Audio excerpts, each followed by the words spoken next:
Abyssal Murmurs. Hello, everyone. Welcome to the next horror stories. Story 1. Ever since I can remember, we've always had one of those old vintage Parker Brother Ouija boards sitting in our closet collecting dust. When I was a kid, I always wondered what it was. From the box, it seemed like a horrible board game, until one day I found out what a Ouija board really is, and immediately dug it out of the closet.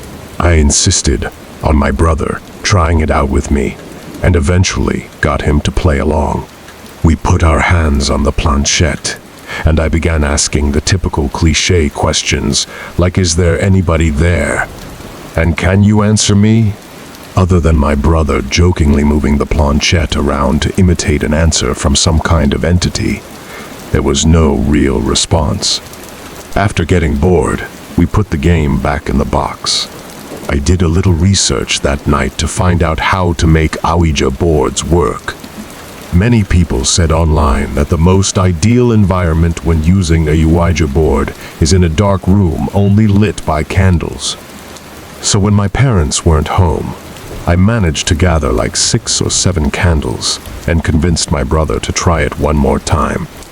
I lit the candles and set them around the table in the dining room with all the lights out. We tried one more time. I asked again if there was anybody there. The planchette began to move. I told my brother to stop moving it, but he swore he wasn't. I told him to move his hand away, and he did. It kept moving. My brother thought I was messing with him, but I didn't pay attention. The planchette landed on the word yes. I was only 9, so I was legitimately shitting myself. My older brother had to take over. He asked the question, "Are you a good spirit?" There was a 5-second pause before my brother's hand moved along with the planchette to the word no. We both looked at each other, and at this point, I ran to my room and shut the door behind me. But he continued on with the so-called game. I heard his muffled voice come from down in the dining room, when all of a sudden I heard him screaming at the top of his lungs. I ran back downstairs to see what was wrong. He was holding up his shirt, revealing a small open wound that almost looked like a claw mark. He told me to set the fireplace immediately, and I obeyed. He threw the thing in the fireplace and told me to never speak of what happened to anybody. We have never used a Ouija board since.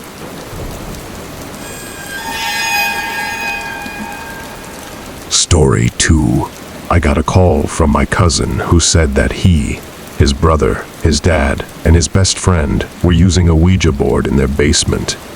Prior to starting, they took a large porcelain doll out of the room because it was creepy and placed it in the adjacent room, face down, on a pile of towels.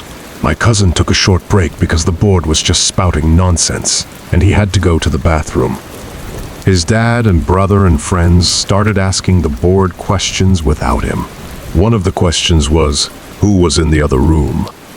It just started spouting random numbers.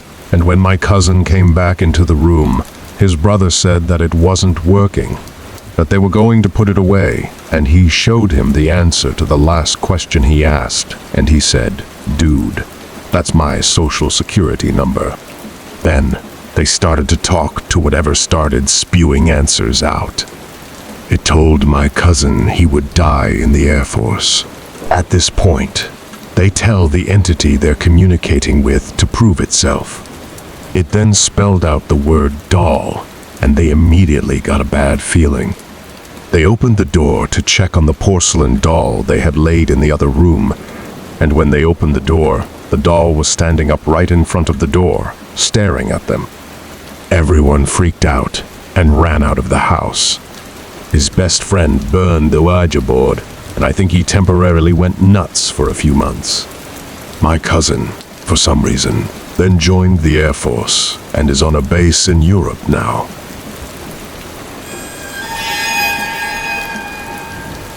Story 3. I had some of my friends over one night. So we tried out the Ouija board we found in someone's garbage. It had the board and the glass piece that you hold on to. The four of us held onto the piece and asked stupid questions, just messing around. At all times, one of us was moving around the glass piece just to try and fool the others.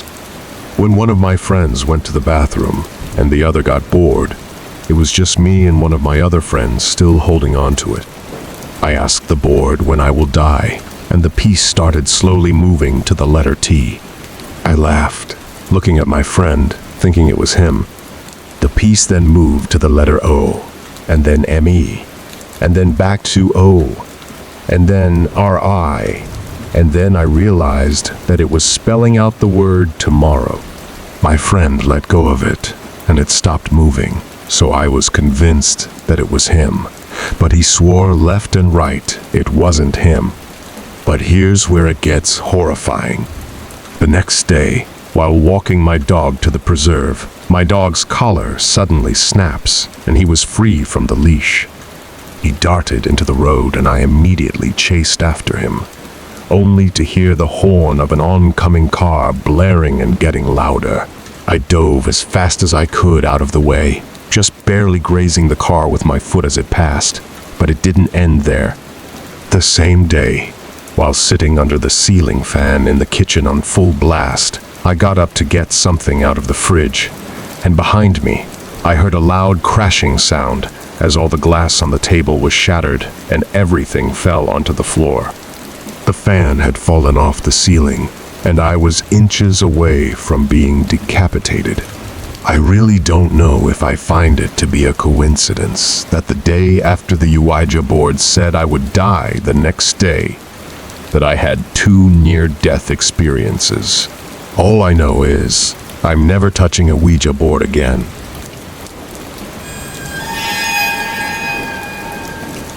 Story 4. I have never really told people about this. We had a huge closet full of old board games, and one of them happened to be a Ouija board. I always wanted to try it out, but my family was always home, and I felt weird trying it in front of them.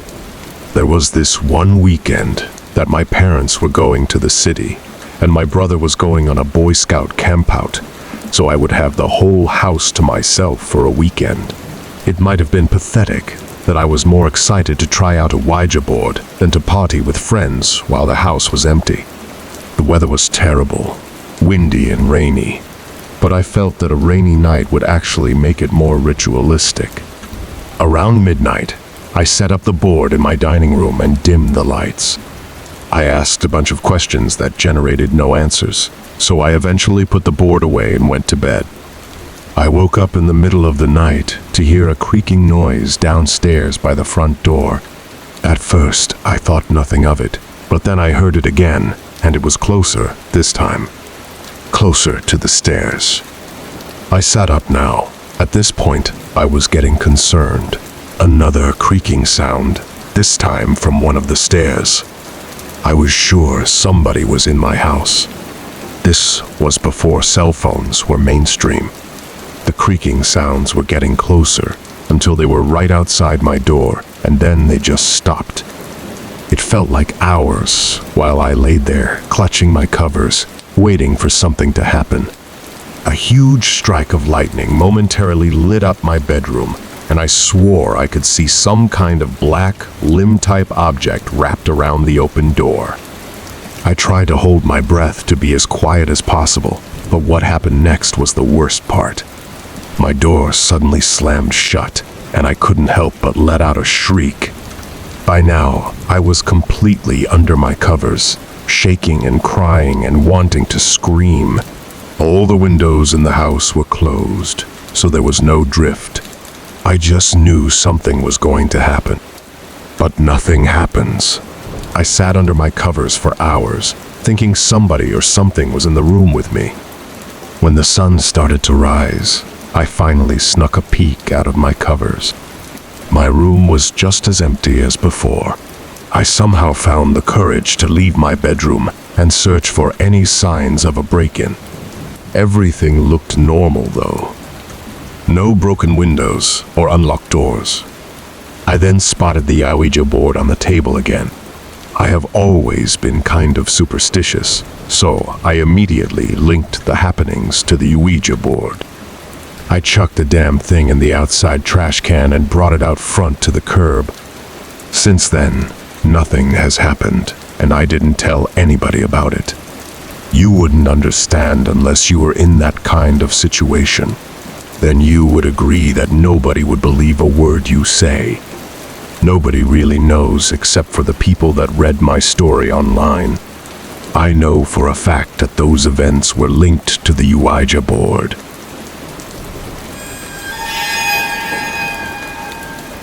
Story 5. I can tell you from personal experience that trying a Ouija board is a huge mistake. It was the summer of 2013. My friend had a vintage Ouija board that was allegedly worth a decent amount of money. My friend agreed to trade it with me for a video game that I never played, so I happily made the trade. I tried using it alone, but it proved to be just a scam. I didn't really expect it to work. I mainly got it just for the money to be made off of it. I threw the stupid thing on the floor of my living room and forgot about it. Everything was going normal until the next morning. I woke up and found that the 2 plants I had sitting on my coffee table had been knocked over and the Ouija board was sitting on the table. I didn't remember putting it there, nor did I understand how the plants could have fallen over. Wind was definitely not an answer. I wondered if it was possible that I had sleepwalked, or maybe I was half awake and walked down to get a glass of water and bumped into them or something. I moved everything back in place, but the carpet already had dirt stains on it. I brought the Ouija board box up to my room and tossed it on the floor. Things got bad that night. While laying awake in the dark, I was disturbed by the sound of a muffled click. I looked up, not sure what it was, and then I saw through the cracks of my closet door that my closet light was on. I had no idea how it could have turned on, but I got up and opened the closet door anyway.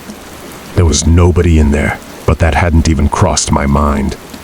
I turned the light off and jumped back into bed. Probably 10 minutes later, I heard the same clicking sound. Naturally, I looked to the closet and felt my heart sink a little. The closet light was on again. A mix of confusion and fear started building up inside of me. I once again turned off the light and cautiously got back in my bed. I found myself waiting for the closet light to click on again, but what happened instead was much worse. Instead of the closet light turning on, the whole room suddenly filled with light as I heard the main light switch flick on. I had seen enough and was out the door within seconds. I quickly pieced things together and chucked that old Ouija board in the closest dumpster. Nothing weird ever happened after that. Thank you for always supporting the channel and welcoming its videos. Wishing you good health, and remember to subscribe to the channel to achieve 1,000 subscriptions.